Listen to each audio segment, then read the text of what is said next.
My name is Sari van Poelje. I'm an expert on business innovation, and I run schools for coaches and consultants in different countries. In those schools, I teach people to coach others using transactional analysis, family constellations, NLP, whatever works with your client, actually. And one of the models we do use in that is functional analysis of ego state. So we look at how people transact because we want to teach people to communicate in a way that other people can actually hear it.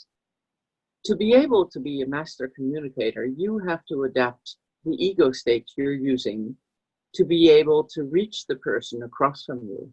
Which ego state can they hear? And we talk about 6 different ways of communicating from transactional analysis. So we talked about structuring parent, nurturing parent, adult, rebellious child, adapted child, pre-child. So what are the good or bad things that can happen when you transact from those different ego states? Well, let's start with critical parent or structuring parent, some people call it.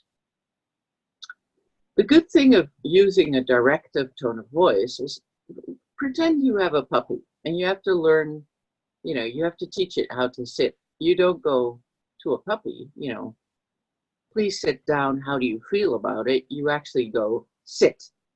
And when you say sit, you actually use your critical parent or controlling parent or structuring parent voice.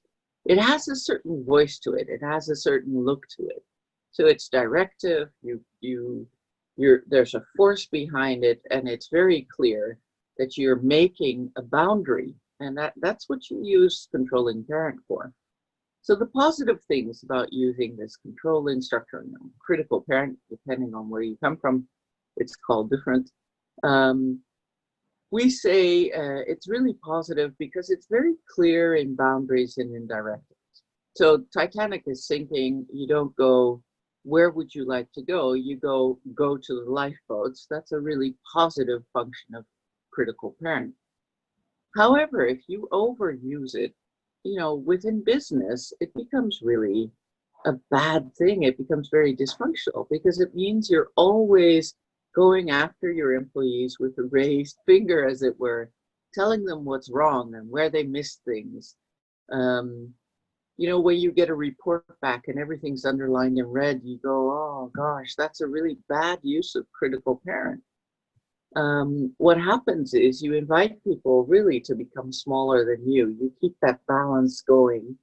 We talked about managing intimacy. This is one of the ways really dysfunctional of managing proximity or intimacy. Of course, sometimes you have to give negative feedback, but you don't have to do it with the energy of a raised finger and trying to make people smaller. We'll talk about that a bit later. Nurturing parent really sounds really great. It's empathic, it's caring, it's nurturing. That's all the positive side. So if I go, what can I do for you? Are you feeling okay? Would you like a chair? It's all of these are really functional as long as there's a need or a contract for it, we say. So if someone is falling down and you offer them a chair, there's an obvious need. If someone has told you, look, I'm not feeling really well, can you keep an eye on me? And you give them a chair, then there's a contract. And then using nurturing parent is a really good thing to do. However, when you overuse nurturing parent, so when you start caring for people when there's not a contract and not a need, we call that the negative side of nurturing parent, because we call it the difference between mothering and smothering, actually. So when you give care, when people have not expressed a need for it or have not contracted for it, it makes them smaller again, and it makes you the one who knows what's right for them. And it's not a good thing to use also in a management situation. It's great to have your door open for people so you can take care of them. It's not so great when you give them care and they don't need it, because that means you stop them from developing. The third style we talked about is adults. And in the adults, you know, all the positive stuff is giving information, giving facts, reiterating things so that people go back to what's real and what's here and now.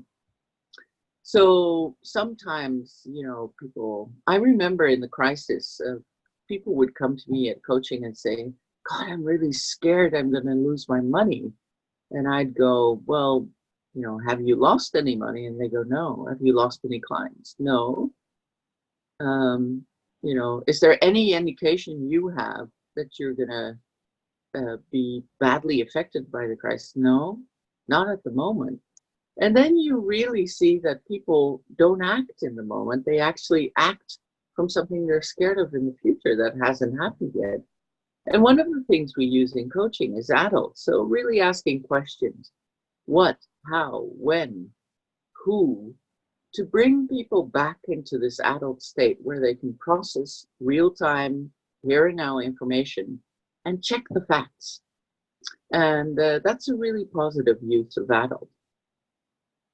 Of course, if you would use adult all the time, life would get really, really boring because everything would become factual. I remember watching Star Trek one day and Lieutenant Uhuru coming up to Mr. Spock and going, I'm in love, I'm in love. And Mr. Spock in the series going, oh, don't worry about it. It's just a hormonal imbalance of 1.2%. And I was thinking, well, this is such a good example of how using adult is a great thing. But sometimes if you only use that, it can become pretty tiresome and bothersome and stop people's natural expression of feeling. That's why I always tell my students, well, using adult all the time isn't the goal, the best thing. Being able to fluctuate between these different styles really makes you a master communicator. Then we have the child's styles, the child between brackets. We all have child ego state in us, so it has nothing to do with age. Adapted child communication style is really good in the sense that it allows you to follow rules and follow hierarchy. So as I said, when you look right, left, right, when you cross the street, that's a pretty darn good use of adapted child. You know, if you don't use it, you're bound to get run over, which is not a good thing. Adapted child gets really dysfunctional the moment you do it automatically. So you always adapt whatever people say. So someone asks you a question and you go, do you want tea or coffee? And you go, oh, I don't mind, you choose. That's a really dysfunctional way of using adapted child because it means that you're not really autonomous. You're not really using all your faculties to be able to function in the world of today. A rebellious child, some people really have a problem with that in business, but actually when using rebellious child is a very energetic way of showing opposition or protest. If we didn't have that, think what would happen now. Think of Greta actually doing the climate, the climate warming, climate protest. You know, if she didn't have enough rebellious child and anger in her to be able to go against the set authority, against the way of thinking, think of the way she uses that in a positive way to really tip the balance in a system and get openings for something new. That's a really positive use of a rebellious child. Of course, in some cultures, it's not used enough. And in some cultures, it's used too much. That too much happens when we use it to block initiatives all the time. So when you hear someone say, yes, but, all the time, or when people automatically go against the grain or against structure or against authority without using their adult to think, why am I doing this? Then it becomes a dysfunctional type of communication. The last one we have is free child. And free child, actually, we haven't distinguished negative parts to that yet. When you use free child too much, it becomes negative rebellious child, really. But the free child itself is sometimes linked to what we call in the structure the inner child, or the golden child, people call it. It's the part of you that reacts spontaneously and authentically to whatever stimulus is out there. A free child transaction, sometimes, you just burst out laughing when you see someone, or you see someone, you fall in love, for instance. It's a free child transaction in first instance, usually. Being really enthusiastic about something. Yesterday, I was giving dance classes. When you see people really discovering this free child, oh, I can move, I can do this. And you see their faces light up and really from the inside go, wow, this is a source of energy. Free child is really a way to transact where it's a really good way to transact because it's relational. It really goes beyond any culture, beyond any rule. You connect with people through free child. And it's something to treasure, and it's something sometimes people lose on their way to adulthood. But it's really important that you refine that way of checking in as well.